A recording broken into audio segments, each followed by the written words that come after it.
Hi everybody, it's Mel here and welcome back once again to my channel Pebbles and Peach. Today we are going to talk about van life in Germany. This is part of the Van Life In series where we basically look at what van life was really like in each of the different countries that we visited on our big trip or in Europe. And these include things like fuel costs, how easy it was to come by showers, and how easy water was to access, shopping, cost of shopping, wild camping, basically anything that you can think of for van life in each of these countries. That's what we're going to talk about today.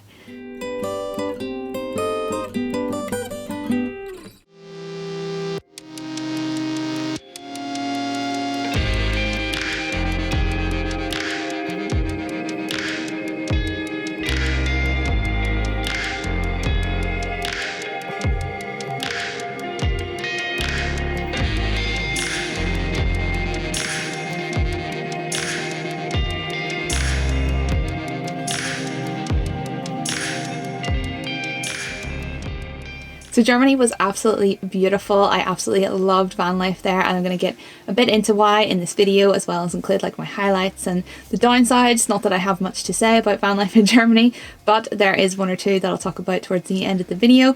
But before we dive in, as always, if you wouldn't mind guys giving the video a thumbs up, just head down and give it a thumbs up. It really does help my channel out. And while you're down there, if you haven't subscribed yet, if you could hit that subscribe button and hit the little notification bell so you don't miss out on any future uploads. And today I'm excited to talk to you guys about this one. Like, Germany was one of my favourite places to live in the van, and there are many reasons for that. Like, obviously I'm going to go through my usual lists of stuff and kind of talk about the ups and downs.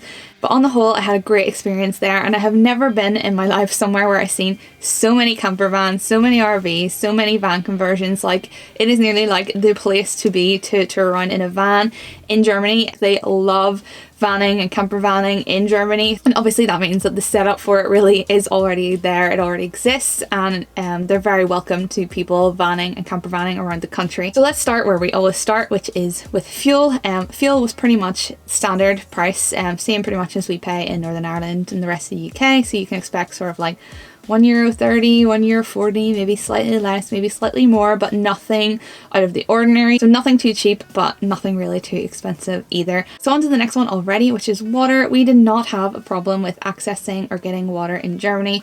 We got good water at campsites, but also they have this really cool recycling incentive in Germany where basically if you buy like water from like basically anywhere, they'll have this like barcode on it. And when you go to do your shopping, like we shop most of the time in Lidl's when we were in Germany, they were absolutely amazing. It's the best place probably for Lidl. France was pretty good too, but Germany, yeah. The Lidl shopping was absolutely great. So we basically shopped in Lidl. So this is kind of crossing over now to shopping section, so it's kind of a bit of both. But basically on the point of water, you can buy bottles of like 2 litres of water for like 19 cents, and then they have this scheme where if you bring the bottle back and you like scan it in, and whenever you get into this, like there's like a wee machine in the store. It's really cool. I'll insert a clip of it if I have one. I'm pretty sure I do. But you basically insert the bottles into this machine and it will give you like I think 20 cents or 25 cents per bottle that you've recycled, and that comes out in the form of a voucher. So then you go to do your shopping, you already have some money off your shopping. So it's such a cool incentive, and it's something that I wish they would bring to a lot of other places, because obviously a lot more people will be inclined to recycle, so you're getting money off your shopping that way. So that was really, really cool, and something that I really, really loved about Germany was the fact that you could do that. So I know we kind of touched on shopping a little bit. Like I said, we did most of our shopping in Lidl's in Germany. They were absolutely great. I found these, I think I talked about these in the van tour, so I actually filmed the van tour while we were in Germany. That's always linked below if you guys haven't checked it out yet. But I had like the Milk Mouse in my little snack cupboard, which I was obsessed with. I couldn't find those anywhere else apart from in Germany. But we basically did all of our shopping in Lidl's, and it didn't seem to be as much of a challenge as I find it here back home. Back here at home, I find it like I can go Lidl, maybe get a few things, but a lot of other things I'll have to go for other stores for, whereas in Germany we could kind of do all our shopping within Lidl and get like everything that we needed there, and it was super, super affordable. Like our shopping in Germany was so cheap. The only place that was probably cheapest was maybe Spain, but yeah, we found Germany to be really, really affordable, and we didn't stray too far from the Lidl's because they were so affordable. But I'm pretty sure there's Aldi's there too that we popped into a few of, and they have a lot of like organic markets that tend to actually be near those stores. And Kind of like I said in the previous videos, those are expensive, but in Germany I kind of did what I did everywhere else, which was maybe get a couple of things from the organic markets. Like I got a really cool ginger beer one time and some cheese another time, and we kind of nip in and just get little bits, because like you just blow all of your budget if you actually did your full shopping there, as much as I would love to be able to shop all organic. But in the Lidls in Germany now, actually in most of Europe, there is a huge selection of organic produce, and it is so affordable compared to like those places that I was talking about where it's organic only. So you can still go to like a Lidl and get good organic food. Now on to showers. It was kind of hit and miss with showering in Germany. This is where I really used the outdoor shower a lot. So we'd kind of go to these remote forests and I'd pull out our shower. If you guys have seen it, it basically goes outside the van. And yeah, I would shower mostly outside, because unless we stopped by campsites really, it was kind of a challenge. We didn't really use pools so much in Germany, so we basically alternated between using the outside shower and then using the campsites whenever we popped into those. But what's really cool is that, like I said at the beginning of the video, Germany loves camper vanning and RVing and camping, and it's really set up for that. So we found that the campsites that we came across on Park for Night and in other places were really, really affordable. Like we definitely did not blow our budget staying there. You're talking maybe 10 to 15 euro usually for a night, which was super affordable for the two of us. Sometimes it was a little bit annoying. A lot of the places you had to then pay like 50 cents a minute to use the shower, which was a little bit of a negative, and you know, like 50 cents to use like the washing machine and the dryer. So you do pay for your campsite, and then you maybe have like those extra little payments on top of that. But like it was fine. It wasn't like totally ruining our budget. But yeah, a lot of those facilities we found on the campsites, and they have like these caravan sites where you can basically park in your caravan. There's actually a really hilarious picture from Germany where it was one of the first like little caravan spots that Aaron and I found, and we are parked among all these beautiful, expensive, like amazing big caravans, and then our little like Ford Transit is in the corner, so I'll pop that picture up now so you guys can see it.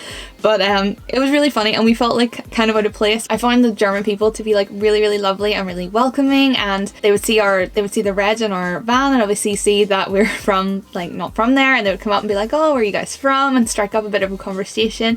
And it happened more there probably than anywhere else. So the campsites were great. We enjoyed those. We found it. The coolest one I can remember was in like the Black Forest, which I'm going to talk to you guys more about towards the end of the video in my highlights. But we've stayed in this really cool little campsite surrounded like by mountains and forests, and it was pretty incredible, and I really, really liked that little campsite, and there was a lot of friendly people around there too. But we didn't camp an awful lot while we were there. We mainly wild camped, and the wild camping there is abundant, is literally what I have in my notes. Like, it was not a struggle at all. There are always remote locations. You don't feel weird about doing it. There's usually like 1 or 2 vans in most of the other spots. And yeah, we had a really, really good time wild camping in Germany. It's probably one of my favorite places. It's between there and Spain for like my actual favorite places to wild camp. Germany was unreal for it. There was 1 or 2 nights where I got creeped out. There are like some wild animals in Germany, and they have like a wild boar. And I remember one night we were literally camped like right outside a forest, and you could hear like the boar at night like screaming. Kind of creeped me out a little bit. It's just something I'm not used to, is like hearing like boar and stuff like that. It was kind of weird, but it was also kind of cool at the same time. So yeah, the wild camping was absolutely great, absolutely no problems. And believe it or not, we are already onto the highlights, which is crazy. Like I said, like Germany was great, so there's not much negatives to kind of talk to you guys about. On the way, there is one which I'm going to come to in the Bumcheeks section, as I call it, which are the downsides, and I actually only have like 1 point to make on that. So we went to pretty much all of the cities along the west side of Germany, because we kind of made our way down into Switzerland from Netherlands. So we kind of came down this like sideways route, and we basically passed through Frankfurt, Cologne, Heidelberg, and we've seen like loads of the beautiful major cities. Highlights for me have to be, right, I have to mention in Cologne. I'm not a big, you guys know, I'm not a big city person. So city itself, I was like, cool, it's another city. By this point, we had seen so many cities. I was like, oh, it's another city that has things.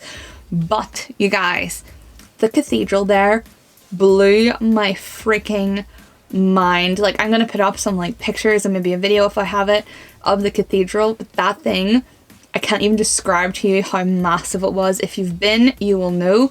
But you can see in the pictures here, like the bit at the bottom is the people, and the people look like ants compared to the building. Like, I have no idea how they built that thing. Like, it is ginormous, and it's actually free to enter as well, which is cool because a lot of the places obviously you have to pay, and if you're on a budget that can be a bit annoying. But we went in, walked in, the place was unbelievable. So if you're in Germany and you're close to that area, I definitely recommend popping into Cologne and going to see that cathedral because it was unreal. The next place I have on my list, which is Heidelberg, which is just before the Black Forest. Maybe it's just as you go into it. I'm not too sure which one it is, but it's kind of before we went into the real foresty part of Germany.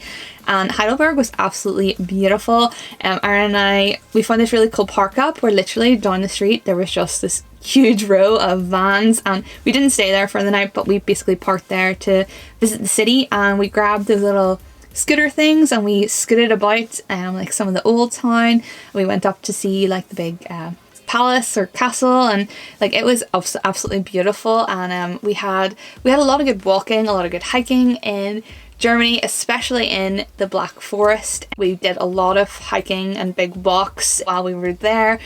And in the Black Forest we pretty much wild camped the whole time, apart from that campsite that I told you guys. But it's definitely one to not be missed if you're in Germany. There's so many little like towns and villages and little places to visit on the way through. We did keep it pretty wild and kind of stayed in the more remote areas in the Black Forest, but it was unbelievably beautiful, and you see all the dark black trees as you drive in. And when we were there, we did unfortunately get really terrible weather by the time we made it to the Black Forest.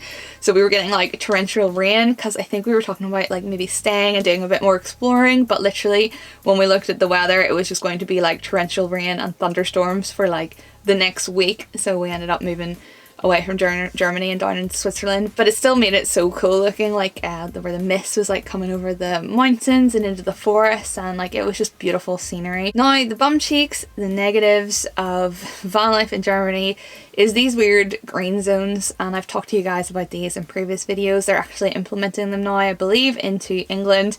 But these are basically zones where if you have a van like ours, which isn't the most economical, you actually cannot drive in green zones whatsoever. So before you go, you basically need to go to this website, put in your van's registration details, and you will get your green, yellow or red badge, which will allow you to enter those zones. Our van was 100% red, which was very unfortunate. But the way these green zones work out, like you're not allowed to drive into them if your car van isn't economical, but they would literally just like appear. So you'd be driving down like a motorway and then you'd take a road off and all of a sudden you're like in a green zone, and Anna and I were like, what the heck is happening? So like we're trying to avoid them and trying to stay out of them, but it seems like that's easier said than done. Like whenever you're actually driving through, you just seem to like appear into a green zone, which we find very, very frustrating. So that's kind of a negative for us. Obviously if you have a very eco-friendly like van or setup, like that's not going to be a problem for you. But it's not that the green zones are the problem, it's that there doesn't seem to be much warning for them. They literally just appear. And with that was pretty much our experience of van life in Germany. Like I said guys, one of the best places to do van life, I think, for sure. Definitely worth checking out if you're around there in the van and doing a wee stint. And we didn't do much of the east side, so Berlin and stuff like that I have yet to visit, but kind of our way of thinking is it's pretty easy to do like city breaks to Berlin and stuff from here, so that's probably something that we'll do in the future rather than spending a whole load of money on fuel to get there, because obviously Germany is massive. But yeah, we had a really, really good time going down the western side. The only thing I kind of struggled with is I am used to being by the ocean, and whenever we were down towards Switzerland then you're very much like landlocked, and I was going a little bit like stir crazy from not being able to see the ocean. And yeah, so that was a little bit weird for me. Like I've literally lived in a seaside town my whole life, and it's hard to explain like if you haven't grown up by the sea to other people, but I just feel this weird like claustrophobia when I can't like easily access the seaside or get to the sea, and I can't really explain to you why. That's just kind of ingrained into me, I guess.